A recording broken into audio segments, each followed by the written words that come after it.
We both agreed to the rematch. Turk Sheikh, His Excellency, said he wants to fight in September. The next fight for me should be a hell of a lot easier because all I need is to experience it one time and then I know what to do with you. This rematch isn't just about revenge. It's personal, it's dangerous, and it could potentially end one of these boys' careers. Eubank's coming in with a big point to prove.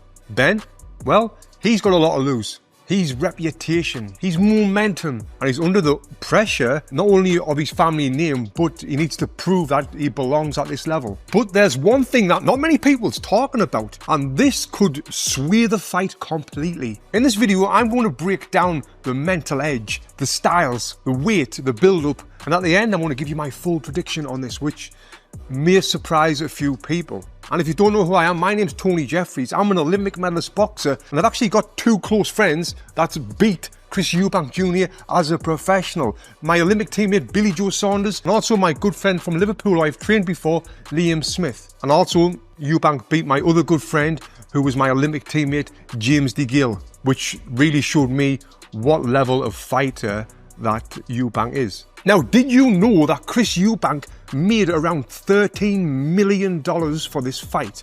And Conor Benn made around $10 million as well.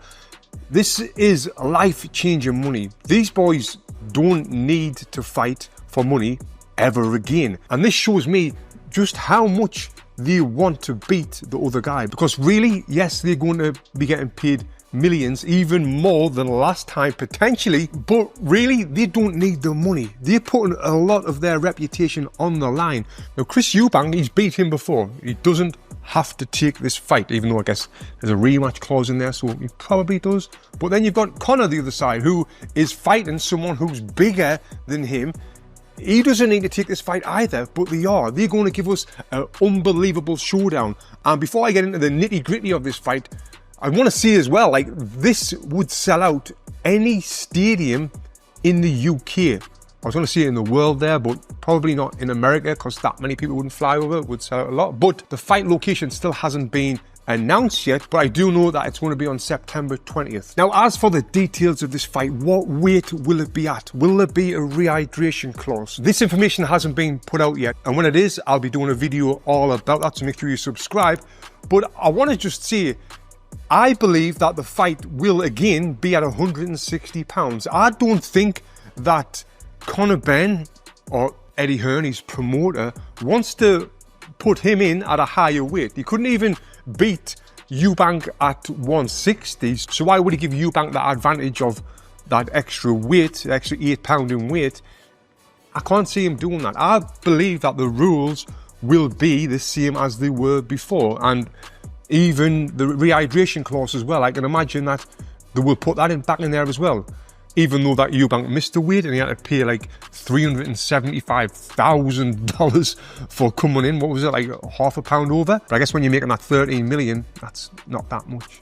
So yeah, I believe that the rehydration clause will be in there again. So will this fight be as big as the last fight? Because if you think about the anticipation with that last fight, we weren't sure what was going to happen. You had Chris Eubank, who was the bigger guy, Conor Benn, undefeated warrior, knocking out everyone.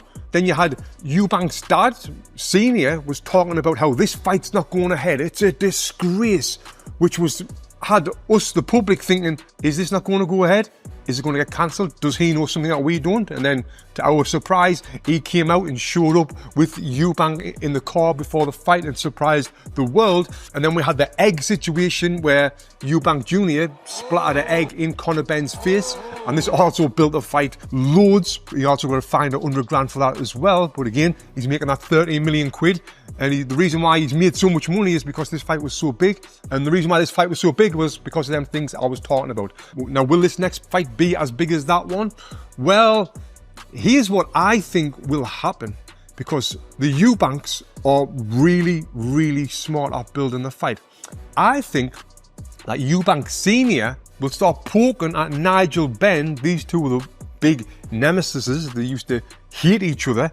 And I think with that that will help build the fight even more, because we all want to see what gets said at the press conferences, which I think Chris Eubank Jr. is one of the best promoters of a fight by the way he acts at press conferences. I think it's great. And now, before I give you my prediction on this fight, I just want to ask you the question, because I want to make this into a conversation in the comments below. I'll be reading them all. What are your thoughts on the fight? What about the weight category? Will it make a big difference? What about the rehydration clause? Did that make a big difference last time? Well, we didn't seem to think so. And who do you think will win? Well, here's my prediction on this. I think now both of the guys have been in there together. They kind of know what to expect from one another. This is going to help them with the preparation. I think, obviously, Eubank is the bigger guy. He did struggle with the weight, and the first few rounds of that fight, he struggled with Conor Benn. Now, I believe that, obviously, both of them is going to learn from their mistakes in the last fight, but with the size difference of Eubank and how he kind of dominated that fight, especially after the second half of the fight, I can't really see what Conor Benn can do other than knock him out, which obviously he can knock him out, anyone can be knocked out, but I don't see that happening. How Conor can win this fight, we will have to see how this goes with their preparation and how their training camps are looking and what sort of mind games they're also playing as well. I'll tell you what, mate, I can't bloody wait, not just for the fight, but for the build-up as well. Now, did you see Jake Paul's recent fight? Do you think that was a fix? Well, I talk about that on this video right here, so if you're interested in that, click here and watch this video next.